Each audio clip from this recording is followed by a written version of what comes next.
Good morning student. आज का जो हमारा जो नया टॉपिक है, जो चैप्टर 2 के अंदर हम देखते हैं कक्षा और कक्षा। आज का जो टॉपिक है बच्चों वो बहुत ही इम्पोर्टेंट है। 10वीं कक्षा में आपने तत्व की इलेक्ट्रॉनिक विन्यास कक्षा के आधार से पढ़ी थी, जबकि पूरी 11वीं 12वीं कक्षा और इवन 12वीं कक्षा के बाद भी जब भी आप केमिस्ट्री पढ़ोगे तब अब आपको जो इलेक्ट्रॉन जो पढ़ने होंगे वो कक्षक के आधार से पढ़ने होंगे। इसके आधार से, कक्षक के आधार से। अब ये कक्षक के आधार से कैसे इलेक्ट्रॉन भरा जाता है, दूसरा उसके अंदर कौन कौन सी चीजें होती है, उसके अंदर क्वांटम होते हैं और क्वांटम कितने प्रकार है, 3, और चौथा क्वांटम की हमें आवश्यकता हुई तो हमने चौथा क्वांटम भी दर्शाया, यानी कि किस तरह से इलेक्ट्रॉन भरे जाते हैं, भरने के बाद उसके अंदर क्या क्या होता है, यह सारी चीजें की जानकारी जो कक्षा और कक्षक के आधार से प्राप्त होती है। तो यह जो पॉइंट है बहुत ही बेसिक पॉइंट है। अगर ये कंप्लीटली आपको पता चलेगा तो उसके आधार से इसके बाद जो मोस्ट इंपोर्टेंट कक्षा की जगह कक्षक के अंदर कैसे इलेक्ट्रॉन भरे जाएंगे वो हम समझाएंगे। यानी आज का टॉपिक बहुत ही इंपोर्टेंट है बच्चों, ऐसा ध्यान में रखना और ये समझना आना चाहिए। अगर इसमें कोई प्रॉब्लम हो तो आप मुझे पूछ सकते हो, इस तरह से ध्यान में रखिएगा। अब जो अपने टॉपिक के ऊपर अपने जाते हैं, टॉपिक का जो नाम ही मैंने रखा है कक्षा और कक्षक, तो उसके अंदर सबसे पहले मैंने लिखा है कक्षक। कक्षक जिसकी 4 SPDF नाम ध्यान में रखना बच्चों, नए इसलिए शायद भूल भी जा सकते। SPDF जिसका एक क्रम लिखा है 1S 2S 2P 3S 3P 4S 3D 4P, ऐसा पूरा एक क्रम आएगा जिसके अंदर हमें इलेक्ट्रॉन बनने। यानी ये जो जब SPDF ये जो लिखा है वो आपकी क्या होगी, कक्षक। वो आपकी क्या होगी, कक्षक। क्या होगी, कक्षक।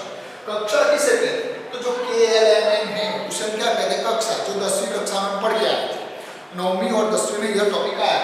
कक्षा कौन कौन सी होती है, KLMN, जो यहाँ पे भी मैंने दर्शाया KLMN, जो K यानी पहली कक्षा, L यानी दूसरी कक्षा, M यानी कि तीसरी कक्षा और N यानी चौथी कक्षा। यानी कक्षा और कक्षक का पहले तो अंतर आपको स्पष्ट हो जाना चाहिए। कक्षा किसे कहते हैं, कक्षक किसे कहते हैं, ध्यान में रखना बच्चों। कक्षा KLMN से दर्शाई जाती है, कक्षक जिसे SPDF से दर्शाया जाता है। कक्षा जैसे पहली K कक्षा है उसके अंदर यानी K कक्षा के अंदर एक कक्षक प्राप्त होती है जिसे 1S कहते हैं। L कक्षा के अंदर 2 कक्षक प्राप्त होती है, 2S और 2P। M कक्षा के अंदर 3 कक्षक प्राप्त होती है, 3S 3P और 3D। यानी कक्षा और कक्षक बहुत ही अलग है बच्चों, जिसके नाम के आधार से मैंने बता दिया। अब जो हमारा क्वांटम संख्या है उसके जो 3 प्रकार हैं जो उसके हम बात करते हैं। सबसे यहाँ पे सबसे पहले क्वांटम संख्या के 3 प्रकार में मैंने सबसे पहले रखा है मुख्य क्वांटम। क्या रखा है, मुख्य क्वांटम। मुख्य क्वांटम को हम n के द्वारा दर्शाते हैं। मुख्य क्वांटम को हम बच्चों कैसे दर्शाते हैं, n के द्वारा दर्शाते हैं। मैंने शॉर्ट में लिखा है बच्चों, लेकिन बोल पूरा रहा हूं आपको उस तरह से अपने कान के अंदर हैंडसेट डाल के वो लिख देना है, ठीक है। मुख्य क्वांटम को हम n से दर्शाते हैं, ये अपना पहला टॉपिक। दूसरा टॉपिक मुख्य क्वांटम का जो मान होता है, मुख्य क्वांटम का जो मान होता है वह धनात्मक पूर्णांक संख्या होती है। यानी मुख्य क्वांटम का जो मान वो धनात्मक पूर्णांक संख्या, जैसे 1 2 3 4 5 6 ऐसे, ये जो मुख्य क्वांटम की मान के बारे में बताते हैं। जैसे आप देख लो, ये जो S कक्षा है उसके मुख्य क्वांटम की वैल्यू कितनी है, 1। ये जो S कक्षक है उसके मुख्य क्वांटम n की वैल्यू कितनी है, 2। ये जो P है उसकी कितनी है, 2। ये उस तरह से है। अब n से कक्षक का यानी कि मुख्य क्वांटम से कक्षा का आकार और उसकी ऊर्जा की जानकारी हमें प्राप्त होती है। मुख्य क्वांटम के आधार से हमें कक्षक का आकार और कक्षक की जो ऊर्जा के बारे में पता चलता है। ध्यान में रखना बच्चों, अभी के लिए मैं बता देता हूँ कक्षक का आकार एस कक्षक का आकार गोलीय होता है। एस कक्षक का आकार गोलीय होता है। पी कक्षक का आकार डम्बेल्स होता है। पी कक्षक का आकार क्या होता है बच्चों? डम्बेल्स। डी कक्षक का डबल डम्बेल्स और एफ कक्षक का अनिश्चित होता। ये उनके आकार के बारे में बताया। जैसे जैसे मुख्य क्वांटम एन की वैल्यू बढ़ेगी, मुख्य क्वांटम एन की वैल्यू बढ़ेगी, वैसे वैसे उनकी ऊर्जा में भी बढ़ोतरी होती है। उनकी ऊर्जा में भी क्या होती है? बढ़ोतरी। मैंने आकार के बारे में बताया बच्चों आपको। एस कक्षक का आकार गोलीय, पी का डम्बेल्स, डी का डबल डम्बेल्स और एफ का अनिश्चित, कोई आकार निश्चित होता नहीं। उसके बाद में बताया एन का मान बढ़ने से कक्षक की संख्या भी क्या होती है? बढ़ती है। एन का मान बढ़ने से कक्षक की संख्या भी क्या होती है? बढ़ती है। बच्चों ध्यान देना, जैसे कि यहाँ पे एन की वैल्यू क्या है? एक कक्षक, तो उसके अंदर कक्षक कितनी आएगी? केवल 1s। अब एन की वैल्यू में कितना लेता हूँ? 2 एल कक्षक। उसके अंदर कौन कौन सी कक्षक आएगी? तो 2s और आप देख सकते हो एन का मान बढ़ने से कक्षक की संख्या में क्या है? बढ़ती है। बढ़ी कि नहीं बढ़ी? पहले एक थी, अब कितनी हो गई? 2। अब मैं कौन से बता रहा हूँ? एन की वैल्यू में कितनी लेता हूँ? 3। एन की वैल्यू में कितनी लेता हूँ? 3। तो तीसरी कक्षा के अंदर कौन कौन सी कक्षा आएगी? 3s, 3p और 3d। कक्षक की संख्या बढ़ी कि नहीं बढ़ी बच्चों? कक्षक की संख्या क्या होती है? बढ़ी। अब एन की वैल्यू में क्या लेता हूँ? 4 यानी कौन सी कक्षा? A L M N. कौन सी कक्षा होगी? तो उसके अंदर कौन कौन सी कक्षा होगी? तो 4s, 4p, 4d, 4n। आप देख सकते हो जैसे n का मान क्या होता है? बढ़ता है। जैसे जैसे n का मान क्या होता है? बढ़ता है, वैसे वैसे कक्षक की भी संख्या क्या होती है? बढ़ती है। ये हमारा पॉइंट हो गया। अब यहाँ पे मैंने बताया n का मान 1 होगा तो कौन सी कक्षा? a। 2 होगा तो कौन सी कक्षा? n का मान अगर 3 होगा तो कौन सी कक्षा? n का मान 4 होगा तो कौन सी कक्षा? n। यह कक्षा थी और ये सारी कक्षक थी। अब यहाँ पे आपको बताया कक्षा बढ़ने से आकार बढ़ेगा। कक्षा बढ़ने से आकार क्या होगा? बढ़ेगा। मान लो बच्चों ये धनावेश और ये पहली कक्षा, तो पहली कक्षा होगी तो इसका आकार केवल कितना होगा? कितना होगा? लेकिन अगर दूसरी कक्षा होगी तो इसका आकार बढ़ेगा कि नहीं बढ़ेगा बच्चों? यानी जैसे जैसे क्या होती है? कक्षा बढ़ती है वैसे वैसे आकार बढ़ेगा। के का नाम देखो एल एम एन, यानी जैसे जैसे कक्षा अपनी बढ़ेगी, जैसे जैसे अपनी कक्षा क्या होगी? बढ़ेगी, वैसे वैसे परमाणु का आकार क्या होता है? बड़ा होता है। और जैसे जैसे कक्षा बढ़ती है वैसे वैसे इलेक्ट्रॉन के बीच बाह्यतम कक्षा के इलेक्ट्रॉन और धनावेश यानी कि नाभिक, यह क्या है? नाभिक। यह क्या है? नाभिक। नाभिक में क्या होता है? धनावेश। यानी ये धनावेश और बाह्यतम कक्षा के इलेक्ट्रॉन दोनों के बीच की दूरी क्या होगी? बढ़ेगी। आप देख रहे हो अगर पहली कक्षा में होगी तो दूरी केवल इतनी होगी, अगर दूसरी कक्षा में होगी तो दूरी इतनी होगी, अगर तीसरी में होगी तो दूरी इतनी होगी, अगर चौथी में होगी तो दूरी इतनी होगी। यानी जैसे जैसे कक्षा का मान बढ़ेगा वैसे वैसे बाह्यतम कक्षा के इलेक्ट्रॉन और धनावेश यानी कि नाभिक वो उन दोनों के बीच की दूरी क्या होती है? बढ़ेगी। जो मैंने सिंपल में इतना ही लिखा, इलेक्ट्रॉन नाभिक से क्या होता है? दूर होता है। उसके बाद का जो अपना टॉपिक है कोणीय संवेग क्वांटम। कोणीय संवेग क्वांटम को हम स्मॉल एल से दर्शाते हैं। कोणीय संवेग क्वांटम को स्मॉल एल से दर्शाते हैं। किताब में आप देखोगे उसके बहुत से नाम है, बॉर्न क्वांटम भी कहा जाता है। अब एल की जो वैल्यू है, एल का जो मान है वह 0 से n-1 तक होता है। एल का जो मान है वह 0 से n-1 तक होता है। यानी कोणीय संवेग क्वांटम का मान क्या होगा? 0 से n-1, जिसके कुछ अप्लाई करके देखिए। मान लो n की वैल्यू मैं कितनी रखता हूँ? 1, तो l उसके लिए l की कितनी वैल्यू आएगी? 1, 0 से 1-1 यानी क्या आएगा? 0। n की वैल्यू मैं कितनी रखता हूँ? 2 रखता हूँ। कितनी रखता हूँ? 2। तो 2-1 करोगे तो कितना आएगा? 1। तो 0 से 1 कंप्लीट। वैसे n की वैल्यू मैं कितनी रखता हूँ? 3। n की वैल्यू मैं कितनी रखता हूँ? 3। तो 3 - 1 कितना आएगा? 2। तो 0, 1 और 2। यानी इतने कितनी वैल्यू आएगी, यानी कि n की वैल्यू 1 यानी क्या होगी पहली कक्षा के, n की वैल्यू 2 यानी कौन सी कक्षा होगी दूसरी, n की वैल्यू 3 यानी कौन सी कक्षा होगी तीसरी कक्षा होगी।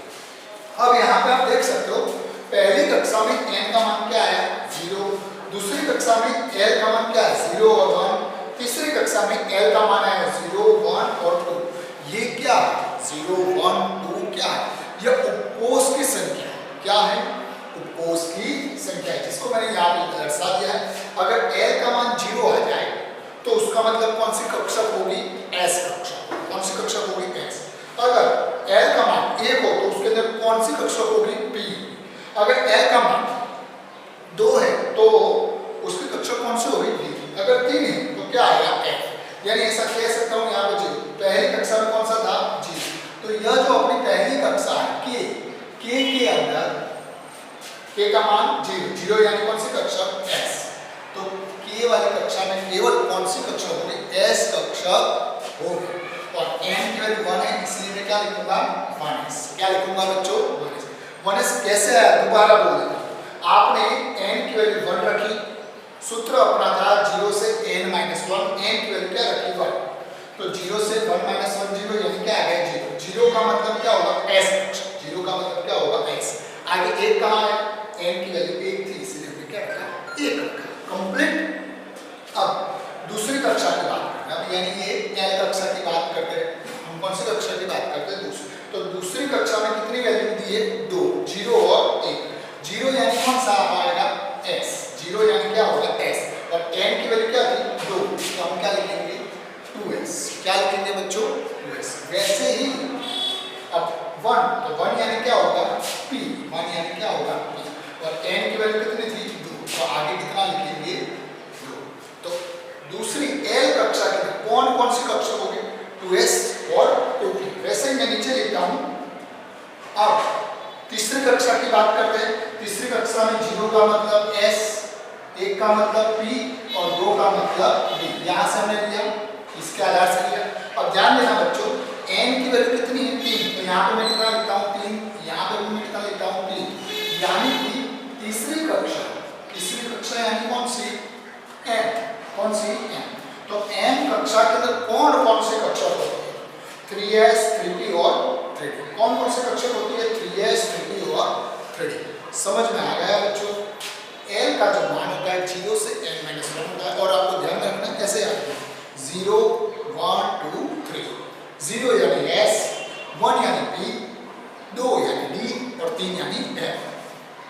कई बार यह मान में गलती हो जाती है, यह मोस्ट इंपोर्टेंट है जो आपको याद रखना है, यह क्या है मोस्ट इंपोर्टेंट जो आपको याद रखना।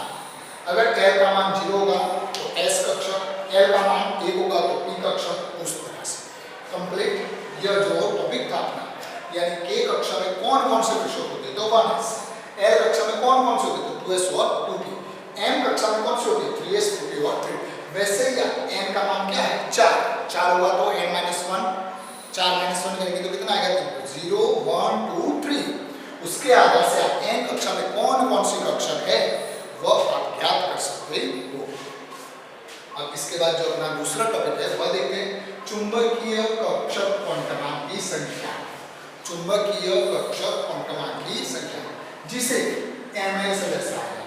कैसे दर्शाया जाता है ml, नीचे उस तरह से लिखा, उसका जो इक्वेशन है उसका जो मान है वह क्या है 2l + 1, l यानी कोणीय संवेग क्वांटम, उसकी वैल्यू रखेंगे उसके आधार से आगे।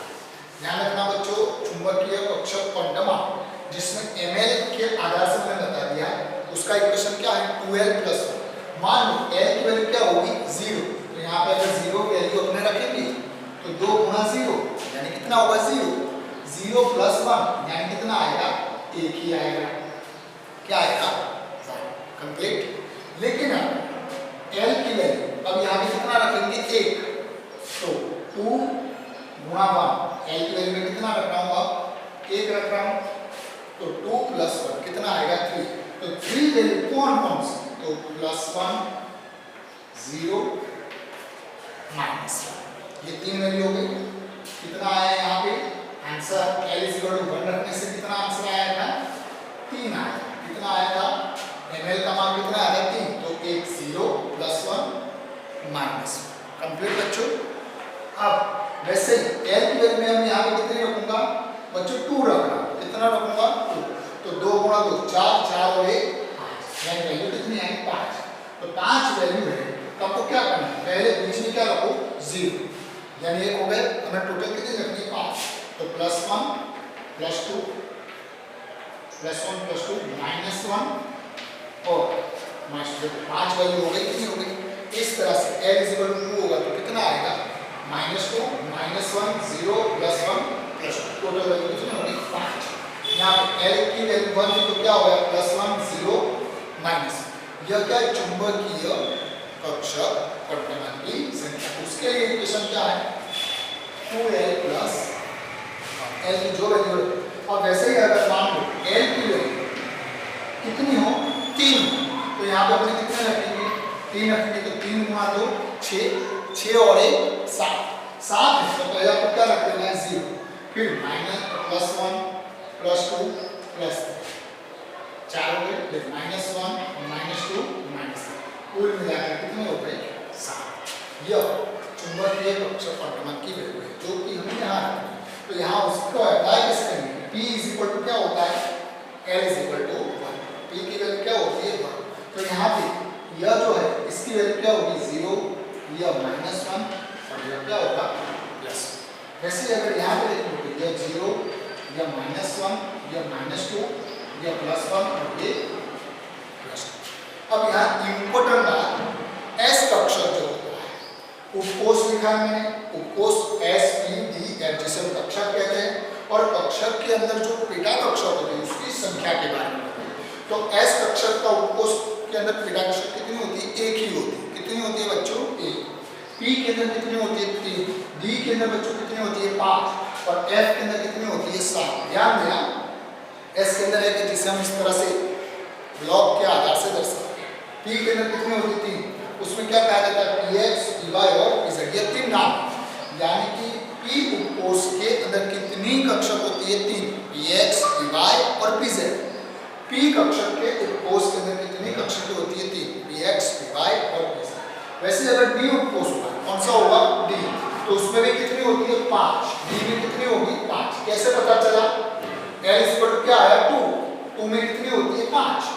तो L की वैल्यू 2 यानी क्या होगा D यानी L की वैल्यू 2 यानी उसमें कितनी कक्षक होगी 5। तो ये 5 रहेगी dxy dyz dzx dx² y² और dz²। ये उनके नाम हैं ये याद रखना dxy dyz dzx dx² y² और dz²। यहाँ पे जो हमने चुंबकीय क्वांटम का मान रखा पहले 0 रखो फिर -1 -2 +1 +2। वैसे ही F के अंदर कितने हैं 7। कैसे हमें पता चला यहाँ मान रखने से 2l + 1 में हमने F की वैल्यू कितनी होती है 3 तो 3 रखा तो उसके कितने मान मिलेंगे 7 मिलेंगे। बच्चों कितने मिलेंगे 7। कंप्लीट। इस तरह से उपकोष की इस इक्वेशन के आधार उपकोष के आधार से कक्षक की संख्या ज्ञात होती है। आपको यही याद रखना है S होगा तो उसकी कक्षक की संख्या 1 P होगा तो 3 कौन सी PX PY और PZ। D होगा तो कितने होंगे 5 dxy dyz dzx dx² y² और dz²। अगर F होगा तो कितनी होगी 7। कितनी होगी 7। कंप्लीट बच्चों। अब इसी के आधार से हम ये सारी जानकारी देने के बावजूद भी ये 3 क्वांटम जो हमारा टॉपिक था कितने क्वांटम के प्रकार होते हैं 3 ये हमारा टॉपिक कंप्लीट हो गया। लेकिन इसके बावजूद भी एक चौथा क्वांटम रजू करने की जो हमें जो बताया गया। अब चौथा क्वांटम जो हमारा था उसे हम क्या कहते हैं इलेक्ट्रॉन का प्रचकण क्वांटम। इलेक्ट्रॉन का प्रचकण प्रचकण शब्द है। प्रचकण यानी कि जो परिभ्रमण जो घूमता है उसी को जो घूमता है परिभ्रमण होता है उस शब्द को उन्होंने एनसीईआरटी के आधार से क्या कह दिया है प्रचकण कह दिया। क्या कह दिया प्रचकण। जिसको दर्शाने के आप देख रहे हो MS के आधार से दर्शाया। कैसे दर्शाया MS के आधार से। मैं शुरुआत से बता देता हूँ बच्चों को जो चुंबकीय क्वांटम है जिसे स्मॉल n से दर्शाते हैं। कोणीय संवेग क्वांटम है जिसे स्मॉल l से दर्शाते हैं। फिर जो चुंबकीय कक्षक क्वांटम है जिसे m l से दर्शाया है। चौथा क्वांटम इलेक्ट्रॉन प्रचलन क्वांटम, जिसे ms से दर्शाया जाता है। अब ये बताता क्या है? तो भाई जो हमारी जो पृथ्वी है उसके बारे में हम जानते हैं, पृथ्वी अपनी धरी पे भी घूमती है, पृथ्वी अपनी धरी पे भी घूमती है, साथ में सूर्य के आसपास भी उसकी कक्षा में भी, सूर्य की जो गोल कक्षा में भी गति करती है। जैसे पृथ्वी अपनी धरी पे भी घूमती है, साथों साथ सूर्य के चारों तरफ अपनी कक्षा में घूमती है, बिल्कुल वैसा ही कार्य इलेक्ट्रॉन भी करता है। ऐसा ही कार्य कौन करता है? इलेक्ट्रॉन। इलेक्ट्रॉन अपनी खुद की धरी पे भी घूमेगा, इलेक्ट्रॉन अपनी खुद की दूरी पे भी घूमेगा, साथ में जो नाभिक यानी कि जो धनावेश है उसके चारों तरफ भी घूमेगा। यानी ऐसा सोच लो, जो नाभिक होता है उसे हम क्या मान लेते हैं? सूर्य। उसे क्या मान लेते हैं? सूर्य। और किसी भी कक्षा के अंदर जब इलेक्ट्रॉन होता है तो वो इलेक्ट्रॉन अपनी कक्षा, अपनी जो धरी है उसके ऊपर भी घूमेगा, साथ में अपनी धरी में भी घूमेगा, साथ में वो नाभिक के चारों ओर अपनी कक्षा में भी गति करता है। ऐसा तय हुआ, ऐसा प्रायोगिक तौर पे पता चला। इसके आधार से इलेक्ट्रॉन प्रचलन ms की कितनी वैल्यू तय की? 2। कितनी तय की? 2। एक वैल्यू जिसे हम +½ कहते हैं और दूसरी वैल्यू जिसे -½ से दर्शाते हैं। एक वैल्यू को +½ से दर्शाते हैं और दूसरी वैल्यू को -½ से दर्शाते हैं।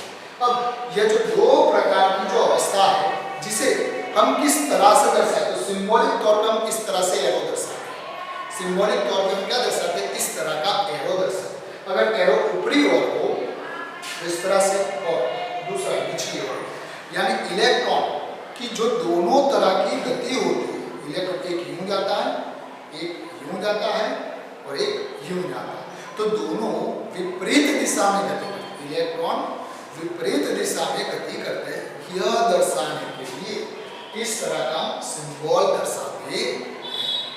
आशा रखता हूँ ये टॉपिक समझ में आएगा। बच्चों ये समझने के लिए उसमें जो इम्पोर्टेंट बात है, L का मान 0 होगा तो S, L का मान 1 होगा तो P, L का मान 2 होगा तो D, 3 होगा तो F। यह चीज आपको ध्यान में रखनी है। कौन सी कक्षा में कौन सी कक्षा का P कैसे आती है, तो उसके लिए जो इक्वेशन होता है वो आपको ध्यान में रखना है। ml = 12 भाई S के अंदर क्यों एक पेटा कक्षा? अगर किसी को क्वेश्चन हो कि S के अंदर एक ही क्यों सर, तो ये इक्वेशन क्या आधार से? P के अंदर 3 कक्षा क्यों?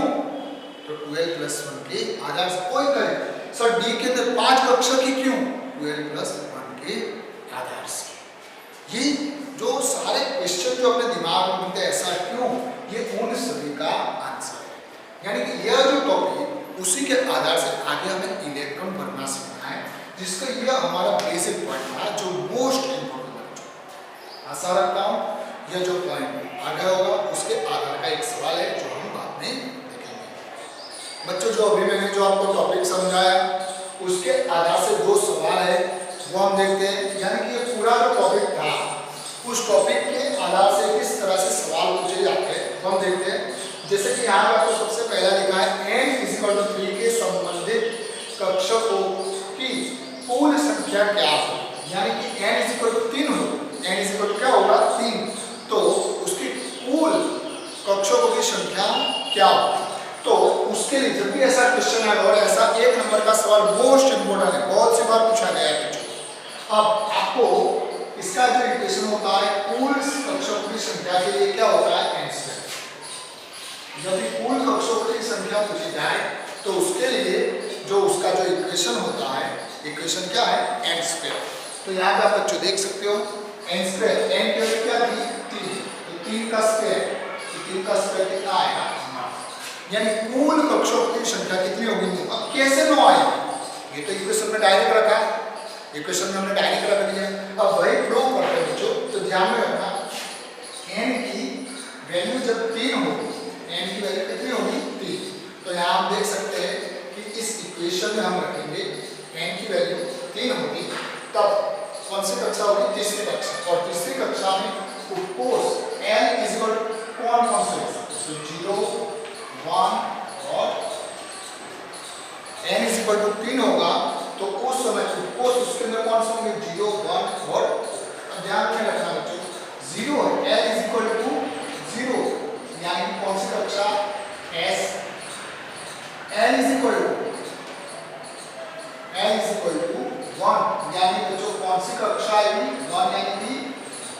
पी कक्षक n इज इक्वल टू 2 होगा तो कौन सी कक्षा होगी बच्चों? डी कक्षा। वो इसी के आधार से हमने लिखा n की वैल्यू कितनी थी? 3, तो n इज इक्वल टू 3 होगा तो उसके अंदर l के मान कौन कौन से हो सकते हैं? 0, 1 और 3 हमने लिखा।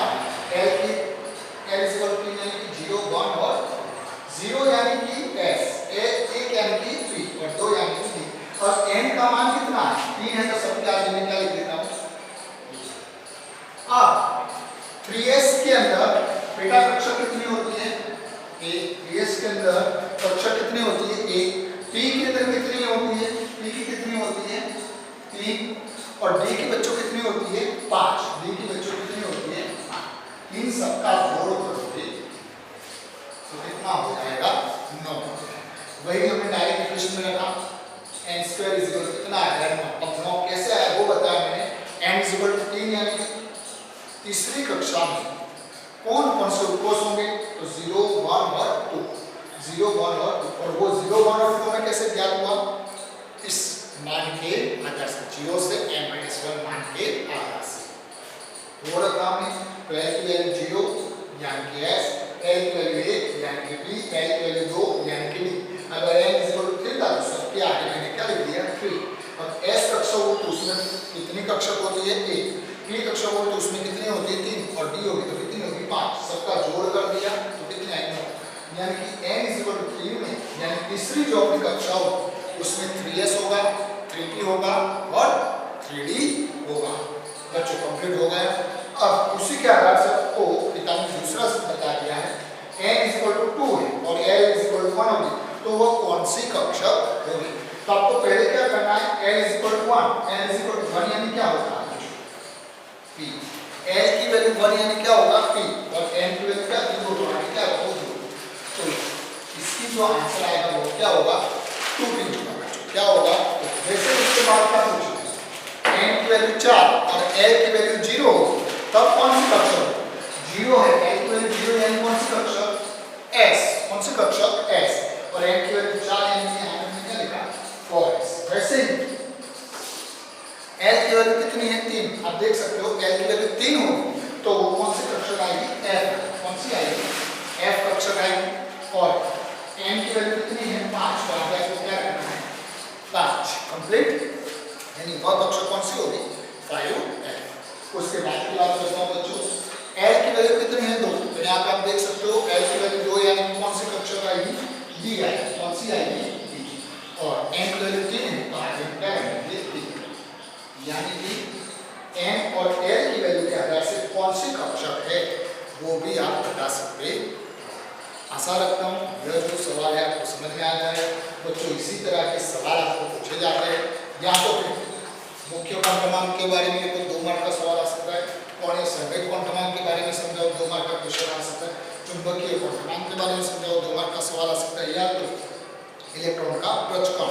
ऐसा 2-2 नंबर के लिए इस तरह से सवाल पूछे जा सकते हैं या तो फिर उनका उपयोग वाले जो एग्जाम्पल आपको पूछे जा सकते हैं। आशा रखता